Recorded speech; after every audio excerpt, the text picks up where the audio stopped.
Привіт, мене звуть Денис Бігус. В ефірі програма антикорупційних розслідувань «Наші гроші». І сьогодні ми говоримо про один дуже масштабний і дуже дорогий державний будівельний проект. Такі проекти чиновництво дуже любить. Адже до початку він слугує невичерпним джерелом передвиборчого піару. А після старту реалізації гроші з нього здатні профінансувати кампанію для середніх розмірів партії. Коротше, суцільні плюси, але для повного щастя потрібен ще один моментик. Потрібно, щоб після найгучнішого розголосу про проект всі якнайшвидше забули. І цим критеріям 100% відповідає така ідея, яка називається «Проект Стіна». Ну, пам'ятаєте? Ну, Яценюк анонсував кілька років тому. Ну, там, надійний бар'єр, захист державного кордону, було гучно. А нині ніхто з політиків про стіну публічно, здається, вже й не говорить. І складається таке враження, що пам'ятають про цей проект лише у державному казначействі, яке вже перерахувало на побудову понад $500 мільярда гривень. Ну і пам'ятає Мар'яна Мотрунич, яка довідалась, а куди розходяться ці гроші і, власне, де стіна? Вони знаходяться на напрямку Чернігівському, на напрямку Сум і на напрямку Харкова. На Чернігівщині обговорюють появу на її кордоні російських елітних військ. Зараз їх понад 10 тисяч. Це комбіновані батальйони, тактичні групи. Ми розпочинаємо проект «Стіна». Міжнародний автомобільний пункт пропуску Сеньківка. Праворуч Білорусія, ліворуч Російська Федерація. Це найближчий шлях до кордонів північних сусідів. Від Сеньківки до Києва 200 кілометрів, 3 години на автомобілі. У 14-15 роках і сюди стягувалась російська армія. Доки росіяни влаштовували показові навчання, українські прикордонники на швидкоруч укріпляли свої позиції. Зараз ми з вами перебуваємо в опорному пункті, де створені умови для відбиття збройного нападу персоналом Державної прикордонної служби. Він підтримується в такому стані робочому. На кожному вогневому місці ми маємо картку вогню. Кожен військовослужбовець тут, перебуваючи, знає орієнтири на місцевості, сектор обстрілу свій. Укриття для персоналу всіх контрольних служб, які знаходяться в пункті пропуску, також громадян, які перетинають державний кордон. У випадку проведення раптового обстрілу персонал і громадяни евакуюються в це укриття.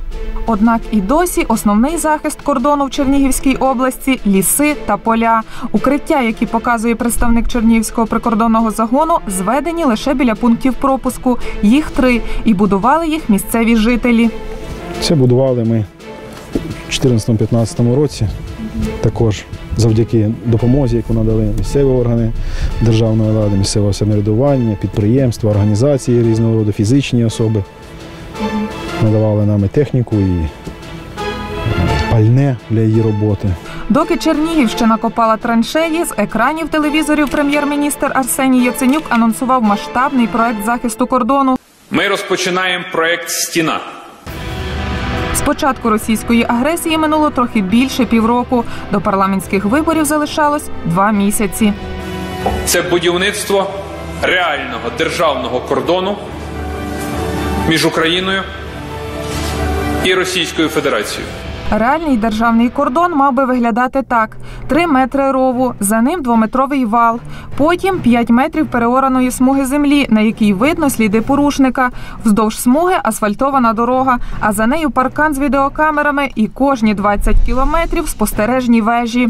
Чи може рів, нехай і 3-метровий, і смуга землі, навіть переорана, зупинити військову агресію? Навряд чи, попри те, що саме страх вторгнення став приводом до побудови стіни. Ми по-мудрому поступили до цього проєкту, дуже мудро. Не просто огорожі робити, а в першу чергу виконати основну функцію – не дати можливість проникнути, ідентифікувати і швидко зреагувати на ситуацію. Або затримати, або знищити.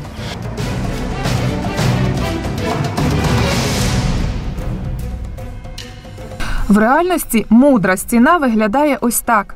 Ну, отак виглядає металосічате загородження. Це наземна частина. Видно, що є ще й підземна частина. Стовпчики забетоновані, демонтувати їх неможливо. Спіральний дріт, типу ягаза з різучими елементами. І тягнеться вона в Чернігівській області аж на 6 кілометрів вздовж кордону з Росією. Потім паркан закінчується. Кордон тягнеться ще 218 кілометрів до Сумської області. Ці 6 кілометрів паркану показують журналістам з 2015 року. І збудовані вони за кошт Світового банку. Що стосується металевого сітчатого загородження, яке зараз встановлено 6 кілометрів, і 10 спостережних веж, то вони встановлені поза фінансуванням програми інженерно-технічного облаштування на кошти другого траншу європейської спільноти в розмірі 6 мільйонів 384 тисячі гривень. Встановлення спостережних веж, відеонагляду і сигналізаційних комплексів за державний кошт відкладено на пізніше. Сьогодні кінцева дата завершення будівництва – 2020 рік. І сподіваюся, що у нас будуть замовлення і від наших західних партнерів на те, як облаштовувати державний кордон. Від мрій про західних партнерів-замовників до реалій із 6 кілометрами зразкової стіни, зведеної за донорські кошти західних партнерів. Звісно, стіна – це не лише стіна. Це ще й дорога, рів, комунікації. Однак і ці конструкції дещо відрізняються від планів та звітів. І давайте врешті про гроші. Проект «Стіна» планувався не лише дуже мудрим, а й дуже дорогим. Загальна орієнтовна сума витрат – 8 мільярдів 362,3 мільйона гривень. Нині, за даними прикордонної служби, на будівництві не освоїли і 10% загальної вартості. Проект фінансується виключно з державного бюджету, але фінансується недостатньо. Фінансування суттєво відстає від того графіку, який був першочергово затверджений. Однак навіть ці 8% в абсолютних цифрах дуже солідні – 680 мільйонів гривень. 60 мільйонів витратили на купівлю 4 бронемашин «Тритон» виробництва президентської кузні. Нині НАБУ розслідує 10-мільйонні переплати на кожному автомобілі. Крім купівлі «Тритонів», кошти стіни пішли на ремонт будівель прикордонників. Неможливо використовувати високотехнологічну якусь техніку, якщо підрозділ, який повинен цим керувати, умовно кажучи, там зроблений із дошок. Ремонтує прикордонників відомий житомирський забудовник – фірма «Фаворит». Належить вона родині народного обранця Борислава Розенблата. До депутатства у «Фавориті» працював і сам нардеп. Вони виконують роботи в рамках проекту, так? Вони виконують згідно тендерних пропозицій. Я не займаюся бізнесом, але я просто знаю, що в принципі компанія приймає досить багато участі не тільки там в прикордонних, а й в Збройних силах України. Частину грошей, за які мали б зводити стіну, прикордонники направили на ремонт та будівництво КПП. Найдешевшу пропозицію на тендері відхилили через невідповідність у документах. Тож перемога і вже 18 мільйонів замість 16 віддали до депутатської фірми. А ви не маєте ніякого стосунку? Ні, я не маю, вибачте, я займаюся своїми депутатськими повноваженнями. Мушу зауважити важливий, як на мене, момент. Існують претензії щодо нецільового використання коштів. Мали будувати стіну, а замість цього відремонтували КПП. І формально це дійсно порушення, але ці нецільові витрати, ці закупівля спостережних автомобілів, будівництво пропускних пунктів, ремонт гуртожитків, вони поки що виглядають найбільш адекватними. Навіть попри всі порушення і недоліки. Тому що ремонт КПП бодай замовили через тендер. І навіть там переможець не найдешевший, фактично переплата в 2 мільйони. А 600 мільйонів гривень, понад півмільярда, розподілили з абсолютно закритими, дуже втаємниченими, секретними, глухими процедурами. І що там відбувалось, навіть уявити важко. А тепер давайте подивимось, хто їх отримав. В основній частині розпіарений проект по облаштуванню кордонів перетворився на довгобуд. Уряд анонсував, що до кінця 2018 року буде встановлена стіна, так звана кордон між Україною та Росією. Та поки що можна пройти крізь стіни. Діри в стіні з'явилися через закритість проекту. Розпоряджається мільярдами європейського валу прикордонна служба. І хто саме бетонуватиме стовпчики, визначають тут, на власний розсуд, у закритому режимі, як карта ляже. Я правильно розумію, конкурсу ніякого не було? Наскільки мені відомо, ні. Воно не йшло через жодну систему? Ні. Чи в односторонньому порядку? Як? Наскільки мені відомо, законодавство в окремих випадках не забороняє проводити такі процедури. А окремий випадок це який? Це державна таємниця? Чи що саме?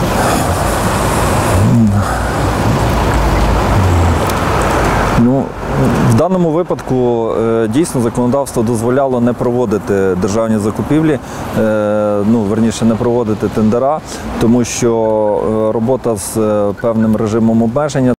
Саме режимність і стала основним критерієм при відбору генеральних підрядників проекту. Їм потрібно було мати дозволи на будівництво військових об'єктів. Так пояснюють непрозору процедуру відбору прикордонники, але навіть пояснити, хто видає дозволи, не можуть. Одним із основних критеріїв, який впливав на визначення підрядників, це було те, що ці підрозділи, ці фірми повинні мати допуск до роботи на військових об'єктах, відповідно повинні мати відповідний доступ до режиму секретності і режимно-секретний орган. А ви говорите про те, що генпідрядники мали мати допуск. А це допуск від СБУ чи від якого саме? Я не знаю сам механізм, яким чином надається цей допуск, але я думаю, що посередництво СБУ тут є обов'язково. Дійсно, має бути чітко визначена законом норма для тих організацій, які можуть будувати військові об'єкти. Не вгадав. В СБУ не передбачено надавати дозволи фірмам, які працювали чи працюють над проєктом «Стіна».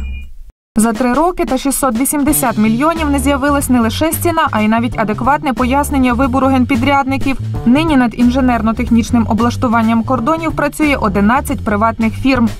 В основному це українські підприємства, які як роблять будівельно-монтажні роботи, так і виготовляють всю техніку, яка буде стояти на державному кордоні України. Харківська фірма «Скорпіон РП» отримала на будівництво стіни майже 50 мільйонів гривень. Власники фірми – брати Володимир та Павло Левченки. Бізнес пов'язує Володимира Левченка з депутатами, суддями та бізнесменами. Об'єднує всіх цих людей хобі, мисливство. Особливо тісний зв'язок Левченка з народним депутатом від Харківщини, опоблоківцем Дмитром Шенцевим. А ви не спілкуєтесь з генпідрядниками, які проводять? Ні, ні разу не бачив, навіть не знаю, хто це, що це. Це дивно, адже Левченко і Шенцев навіть безпосередні партнери за мисливськими угіддями. А Володимира Левченка ви знаєте, «Скорпіон РП»? Не знаю. Тобто Володимира Левченка ви не знаєте? Не знаю. І у мене к строительству не має ніякого відношення. І ніколи не мав взагалі. Ще дивніше, адже мисливський партнер Шенцева будує прикордонні укріплення саме на території округу народного депутата.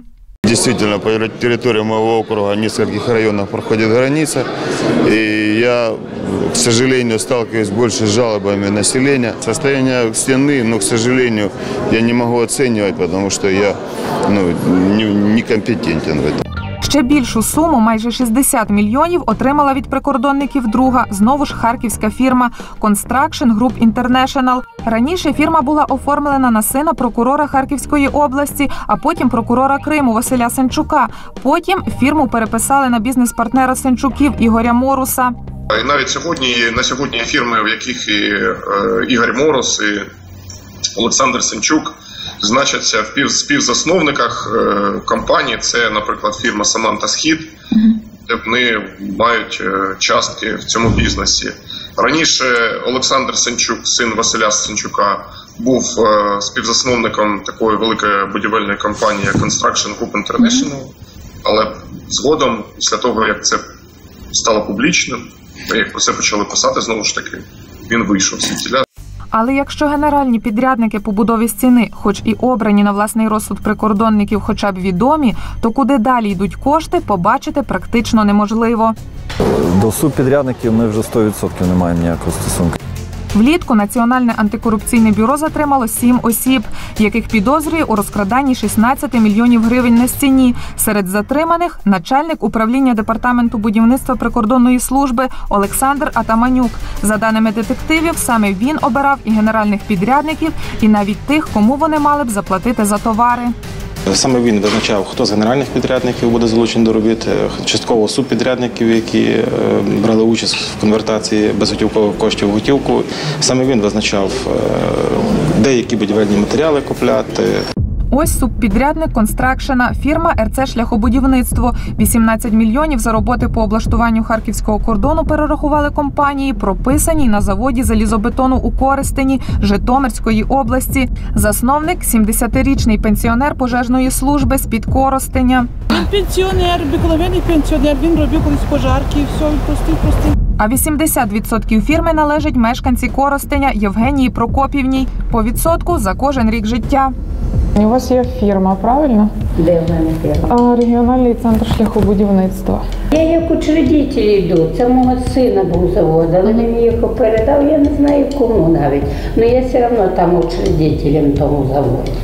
Ну, ви не займаєтесь справами? Ні, я не займаюся, мені вже 79 років, що я можу. Я проробила всю життя в електросетях. А мені вже 80-й рік пішов, так що я можу вже займатися. Крім цієї фірми, в бабусі є ще кілька підприємств. Профіль від будівництва мостів до вантажних машин. Вони шлях железобетон. Вони колись робили мости через річки великі. Я знаю, що Саша мій, що як був тоді директором заводу, то він цей дом мій син строїв. Це новий дом. Ну, ми бачимо, що новий, так. Так. А він зараз в Єгипті, його немає. Тож бабуся люб'язно відправляє нас на завод, мовляв, там все знають і пояснять. І ви можете на завод під'їхати, і вони вам все розкажуть. А от на заводі нашому приїзду не раді. Охоронець телефонує кудись кілька разів і навідріз відмовляється говорити, стверджуючи, що в них такої фірми й близько нема. Тут їх нету, і щоб ви виходили. Субпідрядник говорити про стіну не хоче, а генпідрядник не може.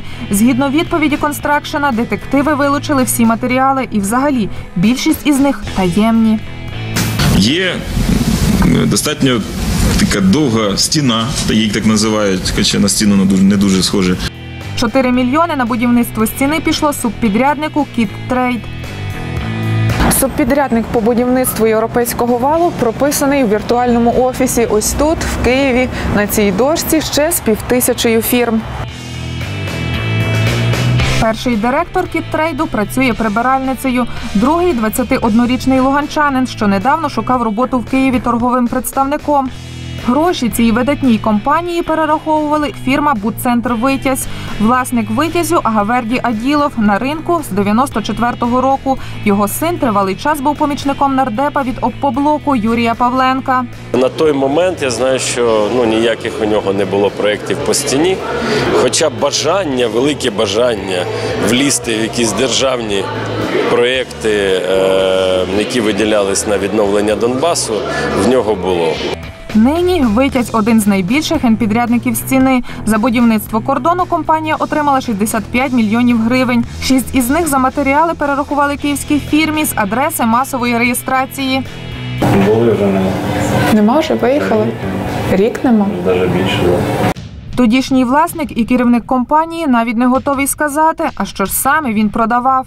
Я не брав участі в ніякій стіні, я просто, так сказати, продав деякий товар для підрядника, який займався цим будівництвом. Я не буду розголошувати свою комерційну таємницю. Крім будування стіни, ця ж фірма фігурує у кримінальних провадженнях по контрабанді цигарок, а зрештою її взагалі перереєстрували на мешканця російського Магадану.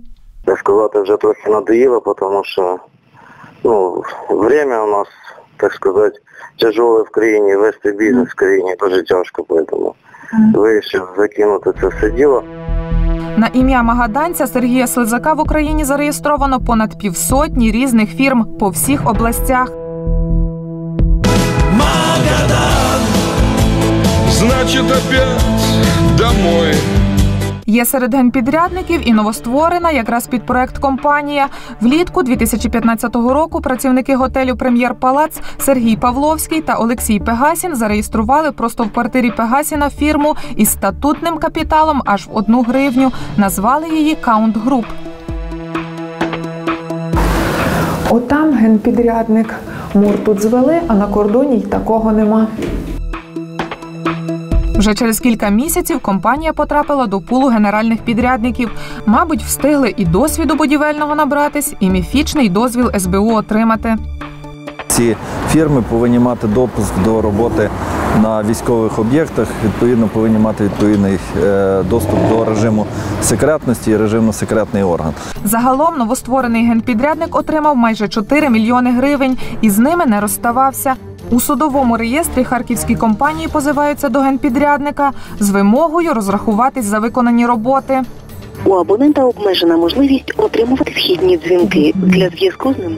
Зрештою, документи «Каунт Груп» Київська прокуратура вилучила при обшуку конвертаційного центру напроти Міністерства внутрішніх справ. Велика Арсеніївська стіна. За планом вона мала б спинити, якщо не військову навалу, то принаймні численні хвилі правопорушників кордону. А що вона точно не мала шансів стримати, так це бажання нажитися на її будівництві.